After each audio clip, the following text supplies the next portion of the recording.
Hello, my name is Danielle Jefferson. I'm a sophomore health, or I'm a rising junior health science major at Howard University. And today I'm going to be giving you all an overview of digital etiquette.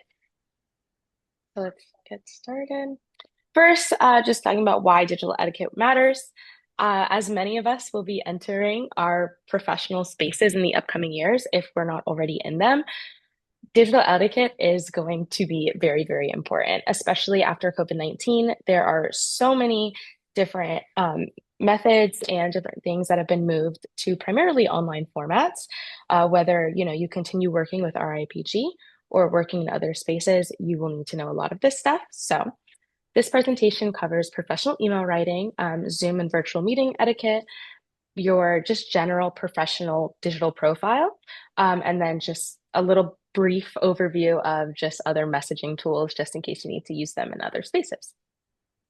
So first up, we have some professional email writing tips. I'm not going to go too in depth with this as I feel that I've given you all of you a lot of feedback with this since we started this internship. However, I'll just touch on a couple key points. So first and foremost, formatting is the most important thing you can send in an email.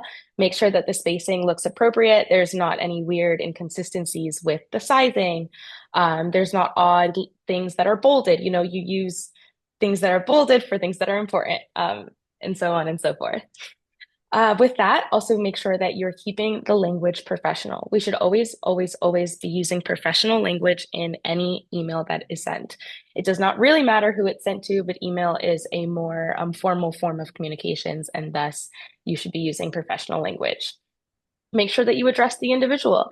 Many of you have probably heard me respond to your emails with this in the past couple of weeks, but make sure that when you are contacting someone, whether you have a professional relationship with them or not, you are addressing who they are, their title, and any other affiliations that they might have in the beginning of your email.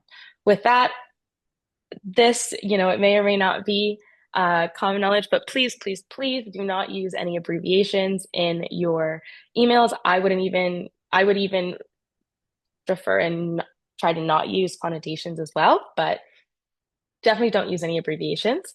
When you are writing emails, also be intentional with the language you use. And what I mean by that is please, please, please make your emails searchable. With all these professionals, you do not understand the volume of emails that they get in a day. So whether you are submitting a task that was asked of you or just providing a professional with information about yourself, you want to include key words in your email so that they can easily come and find it later, whether that's including things about you, including things about your topic, things that you would search if you were looking for that specific email. Make sure they're there and try to put them in the subject if you can. Aside from that, be clear and concise. If it is a reply, please, please, please, guys, make sure you address every single concern in the email. If you're replying to someone's email and they ask something of you or they ask a question, please, please, please make sure that you are touching on every point that they ask for. It is more important than you realize. With that, also just stay organized. Gmail, whether you use Gmail, you use Microsoft Mail, they all have a lot of features that will help you stay organized, whether they're labels, different tags, different forums, whatever it is, utilize them so that you can put your best self out there. Okay, it's not wanting to. Great. So now, Zoom meeting and virtual etiquette. This one, let's get started. So first and foremost, please test your audio, video, and your internet connection prior to the meeting starting. This way that you know that you are prepared when you show up. With that, please also try to log on at least 5 minutes early so that you can ensure if you are having any issues with audio, video, internet, whatever it is, you have given yourself at least a little bit of wiggle room to figure it out. The more important the Zoom meeting or the platform you will be joining, the more essential that is. If you were meeting with someone, if it's for an interview, that's a situation where if I were you, I would log on 10 minutes early. Be proactive. Make sure that you show that you really want it and you're doing all that you can. With that, please also choose a quiet space. You, like Dr. Lopez had mentioned in meetings prior, if you can see me, I can't see myself, but you want to choose a surface that is as eye level to you as possible. This way you can be seen clearly up into your shoulders. With that, you also want light on your face. If you can't sit in front of a window, make sure that you have some good source of lighting. People want to see you.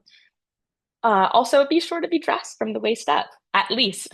No one's going to be looking past your computer screen, but you can control what they will be seeing. So please make sure that you are presenting yourself the best way you possibly can.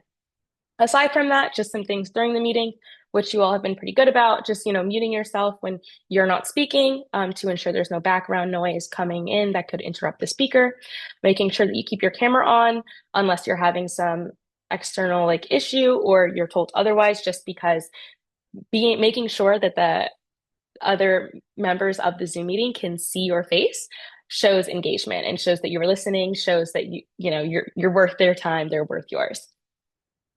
With that, also make sure that you're looking at the camera while you talk. Try not to multitask. If you have to do something very quickly, maybe shut your camera off, or if it's a more intimate setting, send in the chat, ask, communicate. But for the most part, try not to multitask. And yeah, with that, also use the different features of Zoom appropriately. You guys have all been doing that thus far. Thank you very much. After the meeting, be sure to also send a thank you or a follow-up email within 24 hours if possible.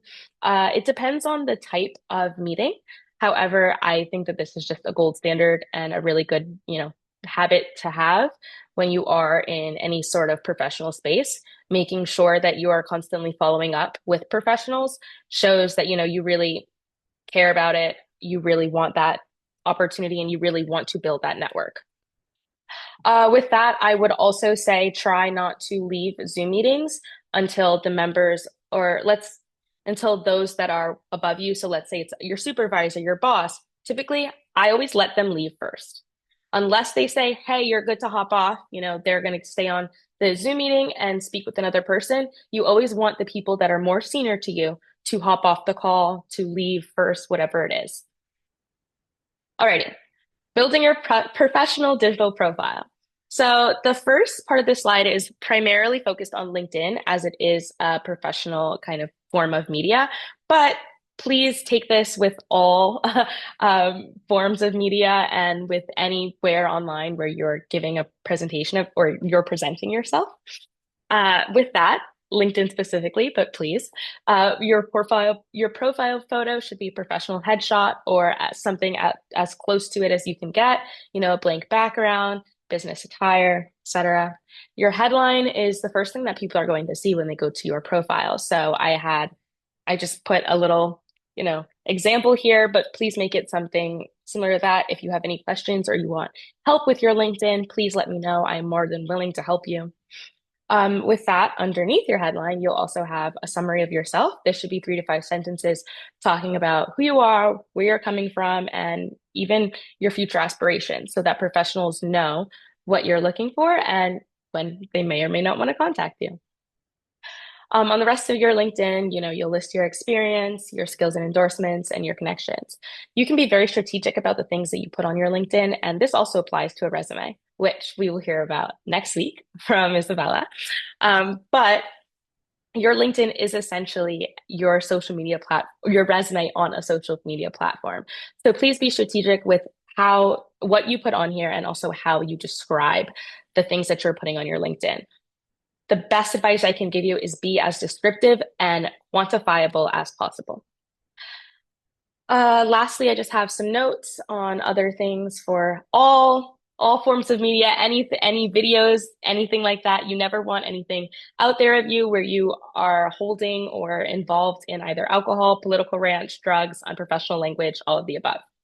With that, also be very mindful about the posts and the media that you're interacting with, whether it's your liking post, you're commenting on them, whatever it is, be very mindful because that is public information. Anyone can see that. Also, be mindful about anything that you're sharing, even if it is on a professional media platform, as it can still be sensitive workplace information. And many companies like RRIPG will make you sign NDAs. So please, please, please be mindful about what you're putting out there. With that, I have this last note down here. Check yourself. It is very easy to go online and Google yourself. I cannot recommend it enough. Go and see what you can find. You might be a little bit surprised, but this will help you be more aware around what is out there and, how you have to be mindful about what can potentially be out there in the future. Okay, I also wanted to put in this last portion. Well, we don't use Slack. I find that nowadays, other forms of messaging are commonly used in the workplace, even whether that's, iMessage, Slack, Microsoft Teams, all of the things. And this, to an extent applies to email as well. But when you are sending any sort of message to any colleague, anyone in your professional space, make sure that you're messaging the right person, messaging the right channel, messaging the right thread. These are things that can be very easily prevented, but they can also really get you in some hot water if send the wrong message to the wrong person. Definitely write in complete sentences. This is not, you're not messaging your best friend. These are still professional individuals, and therefore contact them with full sentences and no abbreviations. Another big thing, please, please, please acknowledge messages when you receive them. This applies to email as well. When you receive emails, even if you cannot sit down and do the task at that moment, acknowledging the message will go further than you think, especially with a lot of professionals and people who are higher ups. They really like to see that you're attentive, that you are timely and you respond. Even if you don't have the time to go and do whatever it is in that moment, you just simply, whether it's a reaction on some messaging forums or it's a got it, thanks on it, something like that, acknowledging the message is always better than not. With that, in your acknowledgement, try not to just send one word. You have enough time to sit there and write out a full sentence. So be mindful of that as well. Lastly, respect time zones and schedules. This applies to messaging, posting, whatever it is. Not everyone is going to be in the same time zone, the same way that not all of us are in the same time zone. There should be no reason why you're emailing someone and it's 4 a.m. their time. There are schedule send and other tools that exist. Please, please, please use them. And lastly, do not message about your peers, especially on any sort of professional platform. It's just not a good idea. There's almost no situation where you're getting much out of it that could be prevented, especially if you do get yourself in hot water. So always be mindful of that as well. I also have a note down here just, for sensitive topics or anything that requires documentation. Again, we don't use things like Slack, but if you are in a space where Slack or Teams or more informal message forums are used, then definitely do refer to email and make sure that you are, sending the appropriate things where they need to be sent. So if it is sensitive, complex, or requires documentation, I would heavily suggest that it is sent via email. All right. That I believe is my basically last slide. I'm just going to wrap it up here, but these are some just like 4 quick points just to check yourself. It could be good in any environment, in any situation. I always try to ask myself, would I say this face to face with my superior, my supervisor, whoever is above me, my boss? Could this be misread either with my tone or body language, or because of my tone or body language? Oftentimes, tone and body language has a lot more of an impact than we realize in the day to day. So be very, very mindful of that as you're interacting with people, whether it is digitally or even in person. Another question I ask myself is, am I representing myself the way I want to be known professionally? Keep in mind that whether it's digitally or in person, you can never get a second first impression. I'm just going to leave it at that.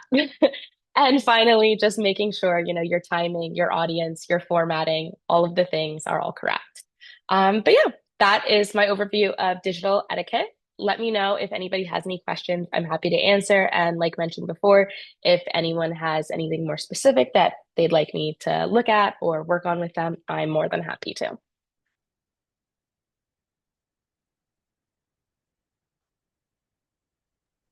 Thank you, Danielle, for that presentation. That will conclude our presentation segment for the evening. We thank everyone who joined us today for our Rugby Research and Injury Prevention Group professional development.